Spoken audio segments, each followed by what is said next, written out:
Manx Radio Podcasts, powered by Shaw. The Nation Station, Manx Radio. Hello and welcome to the latest look back at Talking Heads. The organisation of the TT Festival, the island's contribution to coping with the Syrian refugee crisis, and buying local produce were all discussed on the programme this week. Here's Stu Peters with more. Talking Heads, brought to you by Magic Carpets, with the only Carndine design showroom on the island. Should the island introduce a mandatory charge for plastic carrier bags? 6 billion fewer carrier bags will be used in England this year after a 5p charge was brought in. Just over 500 million bags were issued between October and March. That's down from 7 billion dished out by the 7 main retailers in 2014. The charge has also raised £29 million for good causes. Here in the Isle of Man, the idea of introducing charges is something that's been up for discussion for some time now, but hasn't been implemented. As we understand it, DEF has been in discussions with the Manx Wildlife Trust about the potential for introducing a levy for single-use carrier bags. It's been agreed that the department's now going to investigate how a voluntary levy could be introduced and the potential benefits and implications of introducing one. So it seems that there are maybe steps afoot. What do you think about it? Do you think it ought to be left exactly as it is?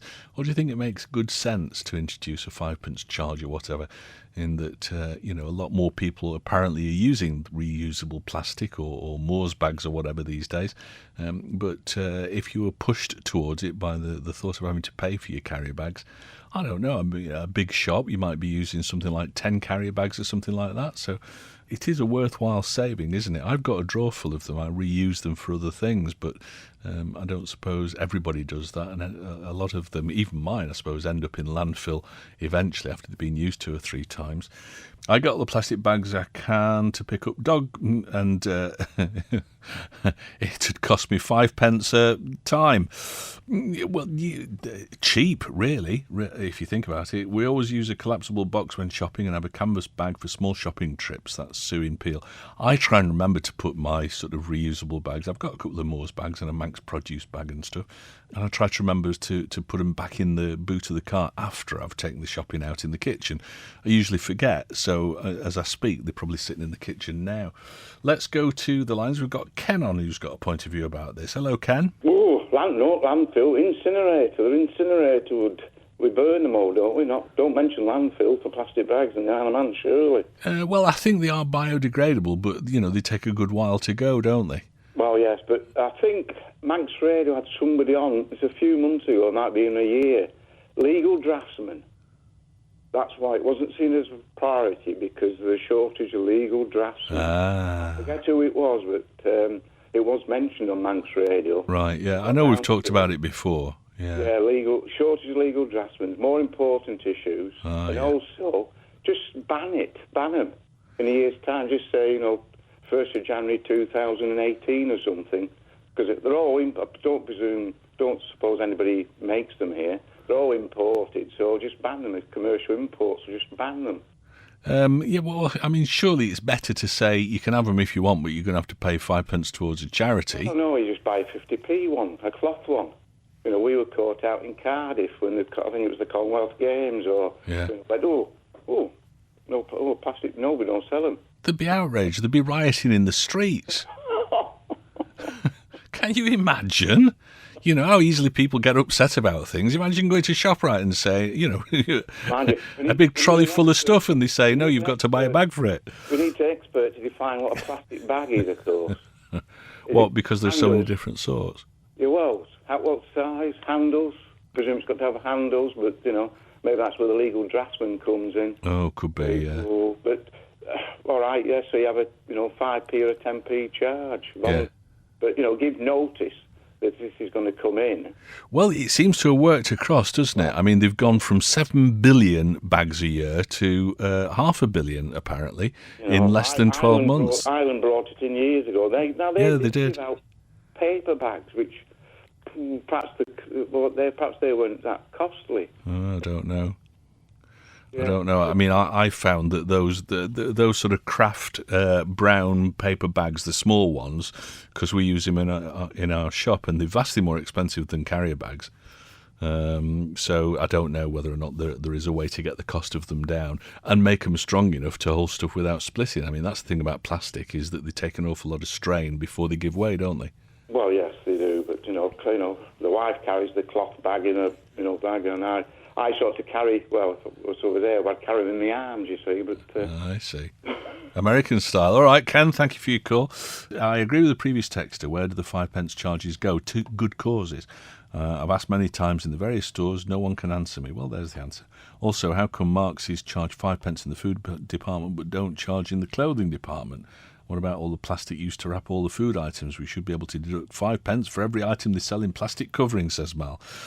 It's not legal to charge for carrier bags in the Isle of Man. No, at the moment it probably isn't, but I suppose that would change if this move goes ahead. It probably wasn't legal to charge in the UK for them either before they changed the rules about it. So that's what we're talking about. Should the rules be changed to allow that? Somebody's called and said it's different in the Isle of Man. If they were going into landfill, then yes, they should be charged for, but we have an energy from waste plant, so it's probably better for us to continue as we are. It's not a bad idea for the Isle of Man to send them to the incinerator. They have a high calorific value. I use mine twice. They go in the bin and then to the energy from waste plant. Okay, well, that's interesting because, I mean, that's my idea of a great sort of recycling thing, that to actually turn something that's waste into energy. I think that's brilliant, but doesn't plastic contain all sorts of dioxins and things? Does the energy from waste plant manage to filter that out? I don't know. If they can safely be burnt without it causing all sorts of other knock-on problems, then yeah, get them down to the energy from waste plant. It needs stuff to keep it burning, doesn't it? So if plastic bags can do that, it seems a good idea to me. But as I say, the question is whether or not there are any bad emissions from them, or whether or not that's filtered out. Most people recycle plastic bags for rubbish and kitchen waste. A bigger risk is the amount of polystyrene used to pack white goods, etc. Ban bubble pack. You need to be a safe cracker to open the things. Oops, there's another finger for the bin, says Peter. Well, that's it, yeah. I mean, these vacuum seal things, especially the ones that use the really hard plastic, they're just impossible. I mean, if you try and buy something like a memory card for a computer or a phone or whatever, the memory card's the size of your little fingernail, and the card, the plastic thing that the things are shrunk wrapped into, the size of an open hand, huge and impossible to get into without scissors and things. Stu, an article in the paper says it's been proved by testing that reusable or bags for life are full of all sorts of bugs and can be unhealthy. Any thoughts on this? Brian called, has anybody looked into whether anybody has lost the job because of the decrease in production of these bags? I don't know whether or not anybody has or not. No, I suppose it's one of those knock-on effects, but it's something that is clearly unsustainable or undesirable. So I suppose that's one of the knock-on effects. I mean, maybe they can be repurposed or redeployed, making other plastic things that are not quite as antisocial. I was in Asda at Hull at the weekend. Bags were free. Oh, right, okay. I've been led to believe that it's a charge in the UK. In the UK, Marks do charge for clothes bags, Stu. Right, okay, and that's from Sue. Thank you, Sue, with a kiss as well. That's nice for a Monday. Nice start to the week. Thank you, Sue. You say that the 5p charge goes to charity, says Stuart. Are you sure? Or is it the balance after the cost of the supermarket of buying in and printing their logos, etc.? Well, I just did a little bit of rudimentary arithmetic. The trouble is that I ran out of zeros on my calculator, but it worked out because they reckoned that they only used £500 million last year after the charge had been brought in, £500 million used and £29 million raised for good causes. And that's something like 5.8p each. So I'm guessing, and it's only a guess, Stuart, I'm guessing that the supermarket still pays an amount of money for the bags and that it's 5p goes to charity. But I'm not 100% sure, so don't hold me to that. What's wrong with using good old-fashioned shopping basket, says Elizabeth. Stu, the energy from waste plant is very clean form burning. The temperature of the burning is maintained high enough to ensure complete burning off of all that goes into it. The exhaust from it is filtered and cleaned to prevent any acid gases and sulphur from escaping the plant. Has a very good record for low emissions. And no, I don't work for them, says Mark. Good. That's good intel. Thanks for that, Mark, because I wasn't sure. Normally, when people talk about burning plastics, everybody's up in arms about it because it could be creating all sorts of toxins, dioxins and all that kind of stuff. Talking about plastic bags, and we've got Norman on to talk about that. Hello, Norman. I think the thing is the supermarkets want people through their doors. Yes, of course. So their attitude is you'd have to change the law in the Isle of Man to make it legally enforceable. Sure.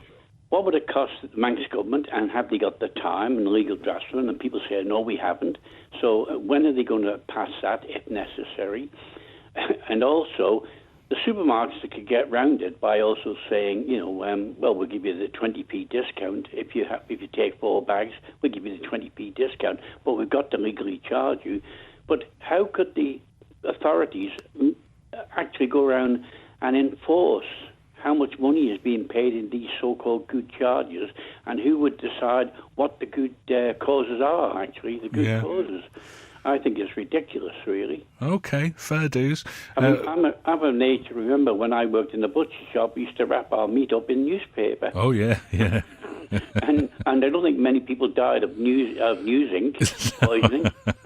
I'm sure you're right, yeah.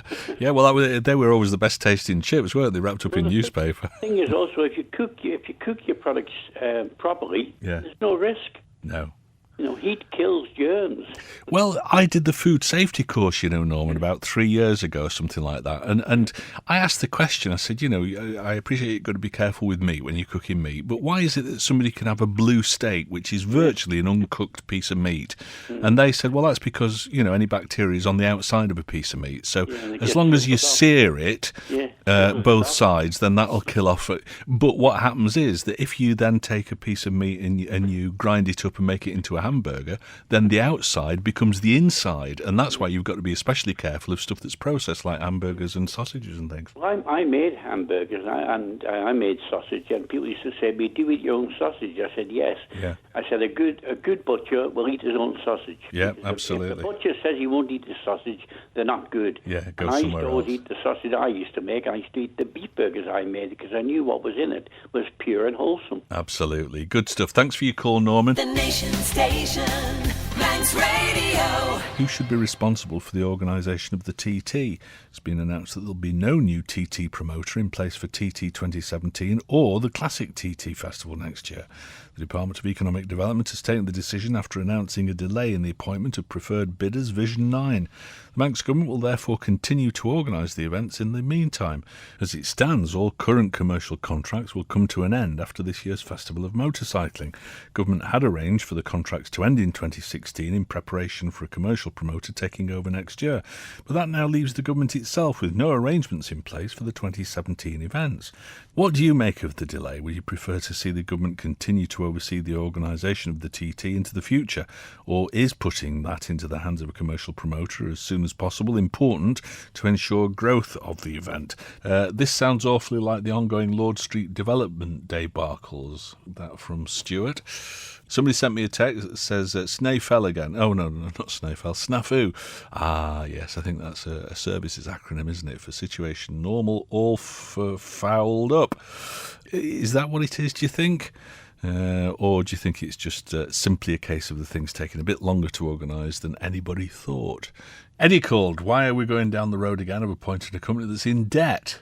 And if they've got all the expertise they need to run the TT here in the island, I doubt you'll find anybody with more experience than those who are already here.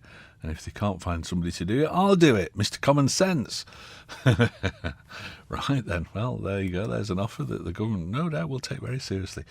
Problem is that DED are not the only government department involved in the events who are now expected to work with a commercial company out to make a profit. We have got a caller, and so let's go to the lines and have a word with Vivian. Hello, Vivian. I thought we had a tourist board, or we used to have a tourist board. Yes. They used to promote anything and everything on the island, and everything ran pretty well, and we had promotion right around the world in Great Britain and all the rest of it. Where's that gone to? Why are we paying a commercial business to come in when we are still paying somebody to do this job? Well, the cynic in me would suggest that maybe the way to commercialise the TT is to charge people for things that have historically been free. So all this sort of standing along the hedges and getting it for free and stuff, and all the other things that have been really quite cheap in terms of TT Spectator. I think that the idea of any company coming in will be to try and commercialise that and charge people money for things that they've not had to pay much for in the past. And I think that maybe the problem with the government doing that is politicians don't want to be seen as being the people who are trying to do that. And if it's an external company, then they can wash their hands of it and say, well, yeah, but they've got the contract, it's up to them. It wasn't our decision. No, it's not. We are the people of the Isle of Man. Yeah. It's our decision. People have supported this island over the TT for many years. I work for a charity in TT. We make a lot of money and nobody grumbles. But if you try to do too much, you will drive them away. Yeah. And that's what's very worrying for this island. But isn't that one of the ways to find out what too much is? To just, gradually sort of increase the prices to the point where people do start to stay away? We hear them all talking, and they talk about how they get ripped off with these burger bars and all the rest of it in Douglas, and how the drinks go up and everything else. And they don't like it, and they're going to get to the stage where they're not going to come. Right. If people are fair with them, they are fair with you, and I mean that. And I've been doing this charity thing for 18 years, so I do think I have a little bit of knowledge of what I'm talking about there. Absolutely, and I'll defer to that every time because I really don't. But I would suggest that, on the basis that the government's got no money and it's in a bit of a financial black hole at the moment, it's the job of government to try and make that money up, and this is probably one of the ways that they think they can do that. So it's understandable from that point of view, isn't it? Yes and no. I'm sorry, you don't bleed the people that are your lifeline. Killing the golden goose. Yes. I'm sorry, that's I've lived on the TT course all my life and been part of it. And I just think that they are going to really kill it if they're not careful. All right, fair dues. Thank you very much for your call, Vivian. Today, let's go to line 4. We've got Vernon on. Hello, Vernon. For this business about having commercial people involved in the TT. Yeah. The island cannot cope at the moment with any more people coming to the TT. If you try and get accommodation at the moment, and have done since the end of June, there is nothing available. Right. Even homestays are all full. Yeah. Now, if government are going to chuck another 100,000, 250,000 pounds on it, whatever they're going to do, what extra are these people going to do for the TT? I suppose that there is some scope for things like homestay and the glamping, the glamorous camping thing, things like that too. That glamping thing is about the only thing that's going to be different. There's going to be, whether you'd be lucky if the Mount Murray is up and running for next year. The Manannan, I think you'll find that's full. The Regency will be full, and the Sefton and the Claremont and the Palace Hotel will also be full. Sure, yeah. And there's no boarding houses left anymore. No. Although some people did shoot themselves in the foot when they said that they couldn't, because of homestay, they weren't getting people to ask to stay in the baths anymore. That was quite some time ago. But there we are. Yeah, so you reckon that it's a bit of a waste of time to try and increase numbers because we can't cope with them? I think the film TT 3D, Closer to the Edge, has brought more people to the Isle of Man than anything else. I've been full for TT 2017 in our homestay since the beginning of July. I'm also full for the classic TT, which I think that's where the money should be pumped, because that's what the slightly older generation want. Yeah. I've just finished marshalling for 52 years, and that's what the feedback to me is. Gotcha. All right. Well, thank you very much for your call. Nice to talk to somebody who's involved in it. Shouldn't this be a case of the faceless civil servants taking the stick? They must have done this deal. If it was a private company, they'd be up before the MD. And next step, the Dole office. Okay. Glamping, only a small amount of gullible will pay extortionate rates. People won't pay to sit in a hedge. There are plenty of other road races where it doesn't cost to watch and you don't get ripped off like the Isle of Man. I was quoted over 500 quid for myself and a motorhome for this year's Manx. Been coming for over 40 years, but I can't see me coming back. I went to Northern Ireland this year, same motorhome, just over 100 quid return. Saw 2 weekends of brilliant road racing. There's also Belgium, the Czech Republic and Germany and others, so plenty of road races to see. Don't kill the goose that lays the golden egg. That from Lenny. Thank you, Lenny. I'll paraphrase this. I don't know why people are so shocked. It's just another one of many things not done properly. unauthorised deals that they couldn't get out of, Sefton loan, radar at the airport that's not working properly, out of their depth, I'm afraid. To top it off, economic development's in charge of the £50 million giveaway. Well, not a giveaway, is it technically? I'll wait for that excuse with bated breath. Cynic, much. Remember back in 2007 when the TT organisers brought in audio in favour of the local firm who'd been doing the cars, Audi. In favour of the local firm who'd been doing it for years, 30 years, because the Audi deal was too good to lose. They came for 2007, milked it for all that they could, didn't come back.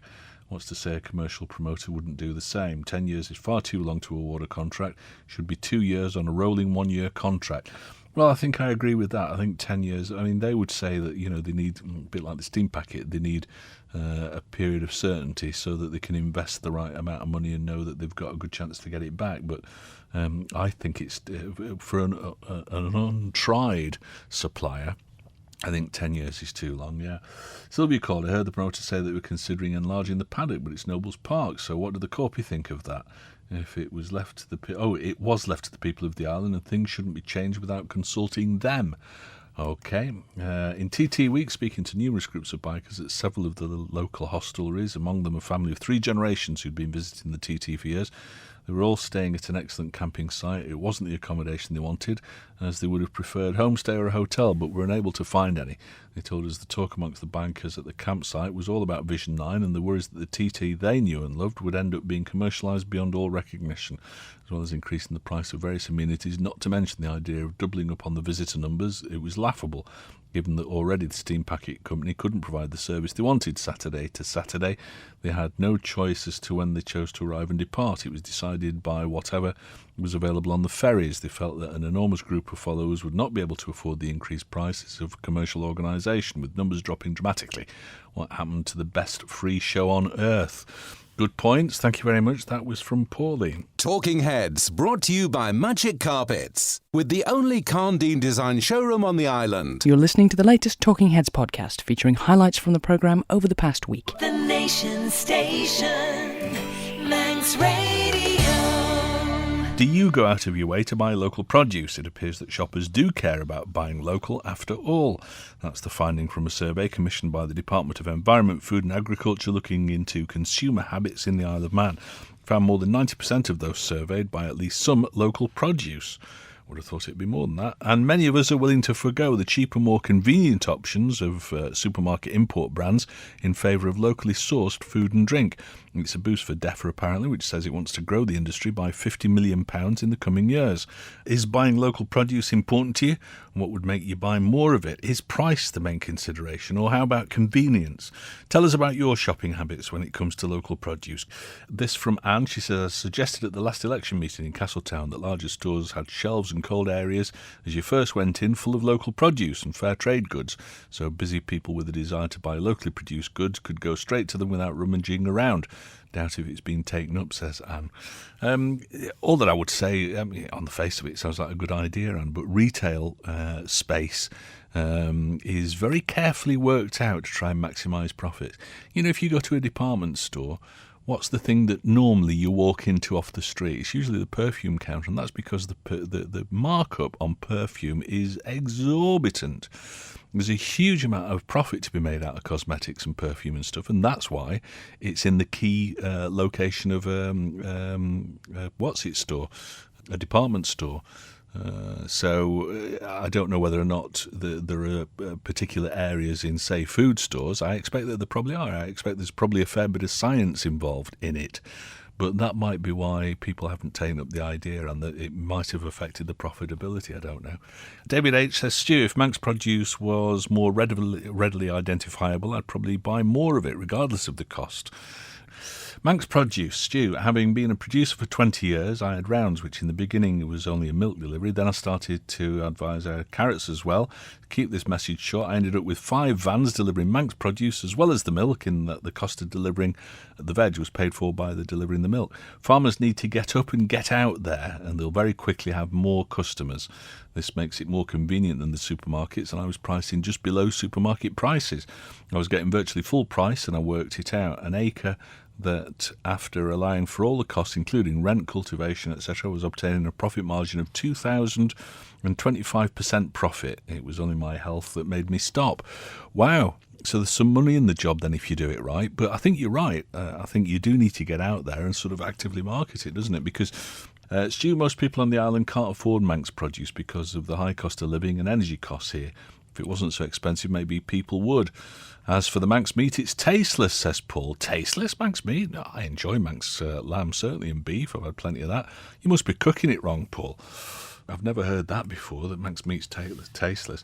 I always buy local bread and milk, even though it's dearer. You probably won't realise, Stu, but your collie and broccoli probably came from France. You can't get a lot of local vegetables. Manx carrots from up north are much more expensive wholesale than the ones imported from Lancashire across.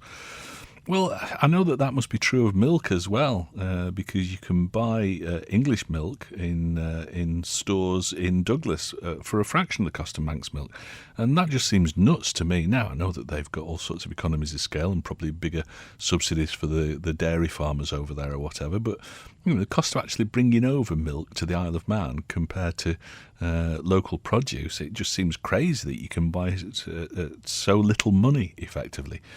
And if it's there at low money, why wouldn't people buy it?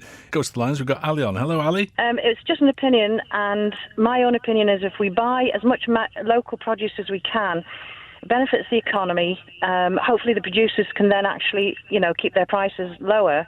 And, we just can't have it both ways. If we go out and buy cheap imports, they can't compete, and then they struggle. But isn't the other side of that coin... If we buy local. Isn't the other side of that coin, though, that if we all do buy local, then it makes local producers lazy and they don't try out as hard to compete, so. No? No, I don't think so. You go to work actually to produce the goods and things. You're not going to just, lose it like that. I think if we all bought local, it would help the economy, which benefits us all in every other way. Yes. All our services and things, and also hopefully the producers can then actually reduce the cost to make themselves more.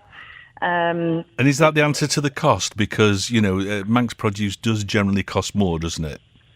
It costs a bit more, yes, because as you say, you haven't got the footfall. You don't have the amount of people, thousands of people going into the shops. But a lot of families are on very fixed incomes and just can't afford it, is the problem, isn't it? It's a problem, but we have to see that in the long run it benefits us all. Because if our economy is good with all our local produce, in every way, it helps all the services, it helps everything to do with the actual economy of the island. Of course, yeah. So it benefits us all in many other ways, if we can afford to do it. All right, thank you very much for your call, Ali. Jill's on. Hello, Jill. Yes, whenever possible, I buy Manx produce. Yes. Oh, well, I don't, because my husband does the shopping, thank goodness. Oh, right, OK. You got him well trained. Well, I can't face going into Douglas anyway. Right, yeah. But, we'll go down south and to get the Manx food. And we also discovered, when we went out to get mushrooms, we went to the actual producer and found that we could get compost for the garden too. So that was a double whammy. A Brucey bonus, that, yeah. Yeah. Good stuff. So wherever you can, you buy Manx. Well, it sounds as though you actually go out your way to try and buy Manx, which is good. I would like to see more of it in the big supermarkets. Yes. Yes. No names, no pack drill, but yes. No. But, instead of hiding it away in a corner with a tiny little label, I would like to see more of it. Yeah. I don't know what government could do to encourage that because...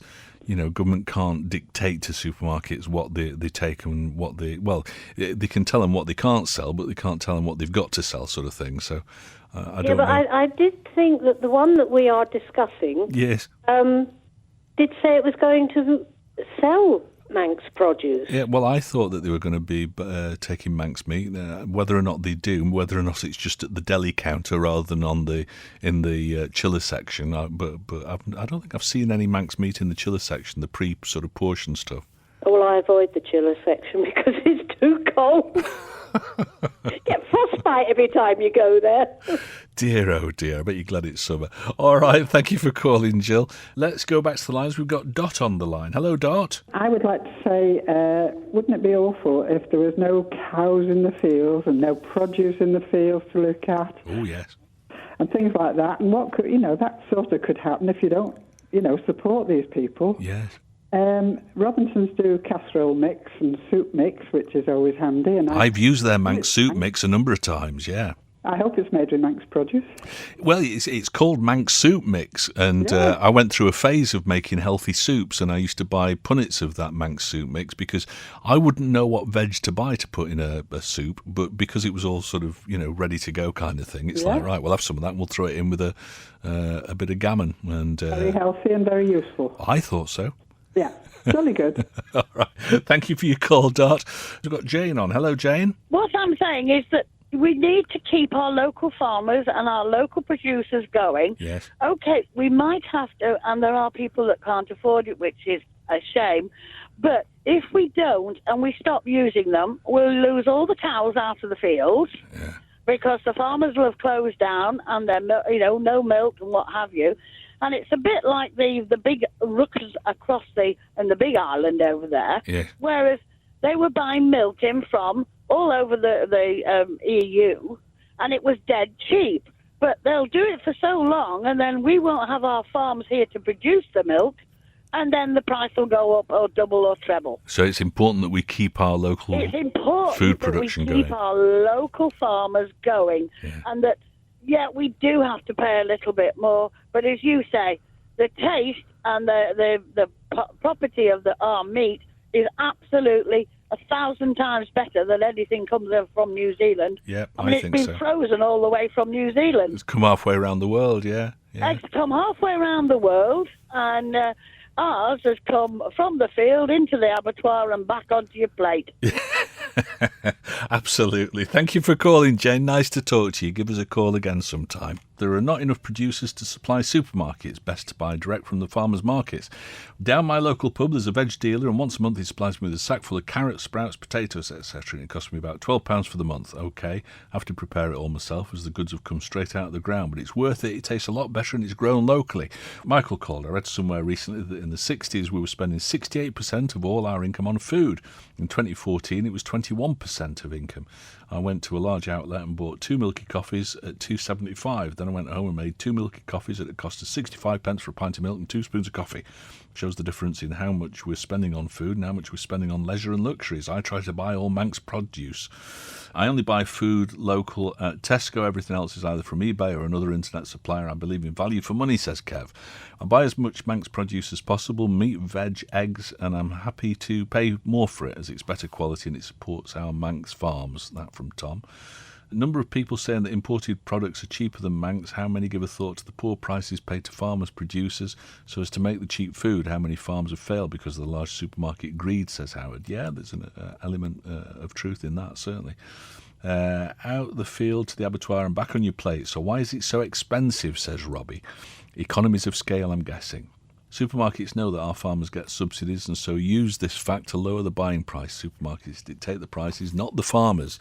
That is my understanding of it, and that's a fundamentally wrong thing. The producers ought to say this is what it costs and this is what you need to pay us for it, and then you put your margin on top of that. Actually, it's the other way around, and the retailers are dictating what they're prepared to pay, and it's a case of, either sell it to us for that or don't bother. And of course, not many people can afford to offend a potentially big customer. I try to buy local where I can, but being a busy parent working for myself, working up to 60 hours a week, it's more about convenience to me. I expect a lot of people as well. The fruit and veg from the local suppliers is, in my opinion, poor quality. Doesn't keep as well as much cheaper veg from the co-op. Cheers from Stu up north. OK. We buy milk and cream from Cool Brothers Dairy in Port Erin. It's the best ever. We buy Manx meat, delicious, but I'm very disappointed with the large supermarket in Port Erin with vegetables, soft potatoes, brown broccoli and green beans. Soup packs are soggy. Now I'm a captive market. On the right day they're fresh, but it's not up to me to keep them new and yummy for the weekend. It's their job, and more often than not they fail. Same with the herbs. I need a local farmer who supplies. That from Susie. There you go. There's a business opportunity. The Nation Station, Manx Radio. Should the island play a more active role in dealing with the Syrian refugee crisis affecting Europe? A report documenting European action addressing Syrian displacement says if the Isle of Man, Jersey and Guernsey choose to take effective action alongside the UK, advice is on hand. I'm sure it is. Westminster MP Keith Vaz is chairman of the UK Home Affairs Select Committee behind the document, which was published this week. In it, the committee has catalogued a series of serious failures, which Mr Vaz says is lamentable. So, should the island offer to do more? Is there anything the island could do, or is it an unrealistic expectation? Frank's been on. Not heard from Frank for a few days. Hey boy, he says, I'm afraid it's a no from me with the Syrian refugees. The last thing we need is Muslim radicals preaching hatred on our newly paved, regenerated streets. There's enough border control issues with scouse-laden cars filled with drugs. Fact. Opinions, says Frank. OK, all right, fair dues. Advice from the UK about bringing in more Muslims? Hilarious. I think we should pass, says John. OK. Maybe we've got a few people listening who are more humanitarian about it, but Frank and John not in favour, certainly. James called. Most of us are against having anything to do with this, he says. It's not worth the risk. End of. And what's the UK ever done for us? It's like a Monty Python sketch. When they give us something in return, then they can ask us for help. Yeah, well, kind of, yes. I can see the wind's playing on that one, James, very much. Does this Vaz guy even know where the Isle of Man is? How can we help, apart from the expense of taking them off the English hands to help them to achieve their targets? They should sort out the ISIS murderers so that the Syrians can go home. Right, that's from Dave, and we'll leave it at that. Patrick called. We shouldn't touch it with a barge pole. We have enough problems here already. Let's go to St John's and see what Diane thinks. Hello, Di. As far as this is concerned, definitely not. Okay. The politicians over there, or the politicians of the West, created this problem by going into sovereign countries and bombing them. Yes. And for reasons I know, but everybody might not agree. And the plan was that they'd actually go and bomb it, destroy 7 countries, and we're well on the way for that 7. But they created this. They financed and trained and armed these terror groups and the good terrorists. Yeah. And now they want somebody else to pick up the tab. That is typical of politicians. They created it. And they should give their wages and everything up and go over there and be made to rebuild their countries again. Yeah. Or to sort out the problem rather than leave this sort of vacuum of power out there. Well, the problem is them. Yeah. The politicians, the West. They've created this mass of things. Yeah, sure.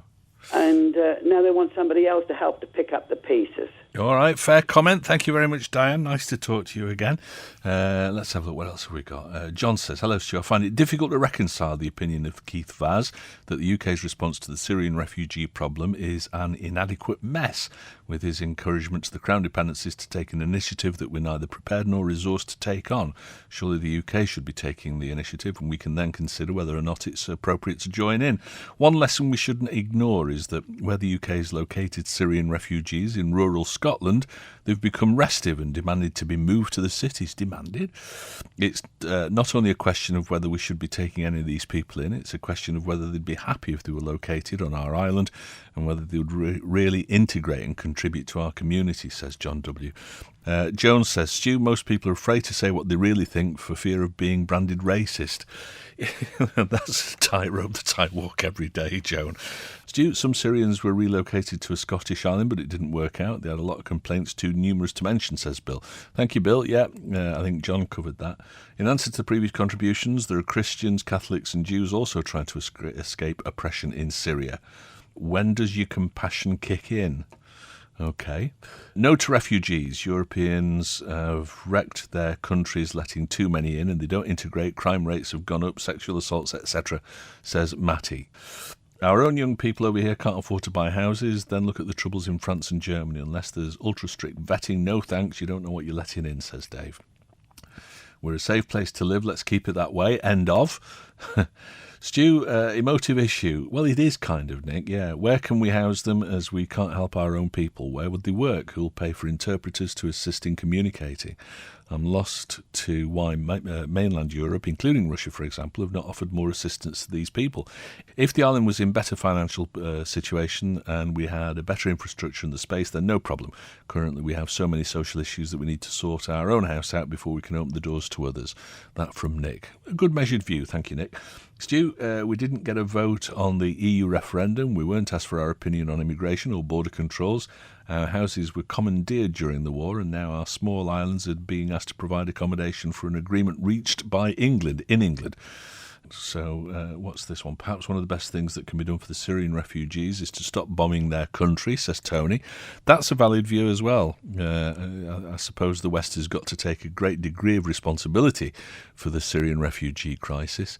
But it's given the scale of the crisis, and especially looking at places like Germany and Greece, the problems that they've got with this mass influx of people, you would have thought that the West could have got together and sorted out Syria so that these people could go back and help rebuild the country. I'm not an international expert. I'm certainly not an economist, so whether or not that's possible or not, I really don't know. But it seems the obvious solution. Sometimes the obvious ones are just not that easy to achieve. I've only got a tiny house. I'll gladly home some refugees. It's horrid what's happened to their country, says Mike. Good stuff. Thank you, Mike. Hey, boy, they couldn't possibly qualify for a pension. We're talking about potential Syrian refugees now. And they'd end up getting one, no doubt. Don't let them in, says G. I worked with the Syrian refugees last year on COS, and they were lovely, hard-working, professional people, most of the ones that I met. All good. And a lot of Christians, so saying it would end up as a terrorist threat is wrong. Alan Bell said last year the island needed 15,000 new residents because of the age demographic happening, as in we've got too many old folk. Well, these Syrians could certainly help that situation. How would you like to be treated if you'd lost everything, some including all their families? I think I'd be the first in a dinghy trying to escape, says John. Good. Well, thank you for that, John. It's nice to hear the other side of the equation on that one. Brian called, we've got refugees here, blown away Scousers. Well, I suppose I'm a refugee. The problem is that all these Middle Eastern countries all totally hate each other, says Dave. It seems that that's the way, yeah. Leave the Syrians where they are, give the pensioners their telly licences if there's any money to spare. That's from Paul in Ramsey. Wise up, Stu, the problem in Syria is Assad. The West should get rid of him. I'm not qualified to have an opinion on that, I don't think. Stu, there are over 600 on the dole on the island. If there are no jobs for these people, what jobs will we give to refugees? Keep them out is the best thing. At least we get ourselves sorted first, then review the situation. Hopefully, by then they can return home to their own homes. Definitely not. Don't let them in. Sort our own people out first and foremost. Get ours out of food banks and house our own. And the crime rate has gone up in other countries. We're relatively safe at the moment. Let's keep it that way. Shut our doors. Right, drawbridge up. That's Jackie in Ballasalla. Thanks for getting in touch. If and when the conflict is sorted out, how many will return to Syria and how many will not be able to return because of lack of cash? So we'd have to fund their return. They had enough money to get here. Well, yeah, but they probably spent it all getting here because that was absolutely a pressing need. Stu, after much research in America, recent figures relating to the final solution adopted by Germany have suggested that between 15 and 20 million people were murdered. Using the lower figure and assuming that they'd lived, I would suggest that the result would be 30 million people more in Europe. Until that figure is reached by countries in Europe, then the UK, never mind the Crown dependencies, shouldn't take in refugees. That from Pete. It's a different way of looking at it. And Frank again. I know I said I'd miss you, Frank, but not that much. Hey, boy, if John's desperate, I've got a dinghy he can have for free. Well, that's just not nice, is it? The Nation Station, Manx Radio. Should food promotions be focused more on healthy products? Supermarkets are yet again being urged to help fight obesity, with research showing more than half of their promotions are on unhealthy snacks. Analysis by Which found 53% of offers between April and June were on foods high in fat, salt and sugar. More than half of all confectionery was on offer too, compared with just a third of fruit and veg. Should retailers be obliged to promote healthier options? Or are offers on treats and snacks helpful when you're doing your shopping? Norman's come up with something that I agree with, I think. Stu, it's not the supermarket's role to ensure a healthy food's purchased. That's down to the parents and the consumers. Parents' responsibility. I visit a supermarket twice a week. Fruit and veg is mainly fairly cheap. It's individual choice. I think I agree with you, Norman. I think it's down to the public health people to tell us the dangers of too much salt and sugar and fats or whatever this week's nemesis might be in terms of our health. But the supermarkets, we've got to remember, they're just there to make a profit. So, if they wanted to sell, the most dangerous thing known to man, if there's a demand for it, that's their job to flog it. So if they want to sell it at half price or whatever, that's entirely up to them. But what do you think about it? Do you think that they ought to do more? What consumers need, says Josh, is good old-fashioned willpower. You see, that's where it always fell at the first hurdle for me. Willpower, I've never had that. What consumers need is good old-fashioned willpower. Tesco's and ShopRite aren't force-feeding families. You can't eat what you don't buy. People need to grow up and take some responsibility for their own lives. Well, I think that's a good comment generally in terms of, life generally, Josh. It seems that nowadays it's always somebody else's fault. Anything goes wrong, it's somebody else's fault. I think, people just don't take responsibility for their own lives anymore, and I think it's ridiculous. Another comment here, I'm extremely disappointed with the refurbished shop in Ramsey. They put alcohol in an aisle close to the checkout and mixed it in with general groceries. With all the concerns over our drinking habits, 1,000 alcoholics clinging to a rock, allegedly, I believe this is a bad move. We can no longer have cigarettes on display, but are now making the alcohol easier to find. I believe the booze should have stayed where it was at the back of the shop. OK, fair comment. Stu, it's all down to personal choice. I suggest that we reintroduce rationing. Oh, ration cards, yeah. Because apparently we were a lot healthier during and just after the Second World War. However, this wouldn't be good for the retail profit margins. Too much armchair theatre, computer games and sweet food is the perfect recipe for an obese society, says Neil. Yeah, good point. I think that as long as products clearly display correct information on salt, sugar content, etc., then it's up to the customer, says David H. Yep. Fags undercover, booze back of shop, bad food hidden. What next? I may want all three and then have to walk miles. Might even manage my 10,000 steps a day. Good stuff, thank you very much. What do you think about this? Do you think that supermarkets have some sort of a moral obligation to us? George called, people say large supermarkets like Tesco don't have offers on fruit and veg, but we've been buying a pack of nectarines, 49p in Tesco, same as 175 in ShopRite, but they might be sort of Manx nectarines in ShopRite. That's the comparison on price. It's the same with bananas and a lot of fruit and veg. Tesco are competing with the likes of Aldi across and put the same prices on things here. Okie dokie. Anything else? I think just as they do on cigarettes and alcohol, government should play a greater role in taxing unhealthy products that ultimately lead to increased NHS costs. They should perhaps subsidise healthy fresh products to further promote consumption and production, says Steve. Interesting thought, actually. Yeah, I mean, people would say that there's been quite enough tax and duty on booze and fags. Without adding any more, but maybe on unhealthy products to subsidise the healthy stuff. That's not a bad idea. Whether or not it's workable or not, I don't know, but yeah, not a bad idea, that, Steve. Thank you. Talking Heads, brought to you by Magic Carpets, with the only Carndine design showroom on the island. That's it for the latest look back at Talking Heads. Our thanks to everyone who took part in the programme this week. If you'd like to get involved in the discussion yourself, you can call, text or email between midday and 2 p.m. on weekdays, or you can share your thoughts at any time on the Facebook page. That's Talking Heads with Stu Peters. You can listen back to each day's programme in full using the on-demand section of manxradio.com, and the website's also where you'll get an update of what's being discussed on the programme each day. You can also keep up to date with that information by liking the Facebook page or following Stu Manx on Twitter. And if there's anything you think we should be discussing on the programme, let us know by emailing talk@manxradio.com. But that's it for now, so until next time, goodbye. Don't sit in the slow lane. Join the fast lane right now with Shaw's all-new Superfast Plus broadband. Enjoy more bandwidth, amazing speeds and the best value on the island from just £23.95 per month. So don't be left behind. Get a piece of the high-speed action with Superfast Plus broadband from Shaw. For details, visit our stores in Douglas, Ramsey and Port Erin or click shaw.com. Love being Shaw. Terms and conditions apply.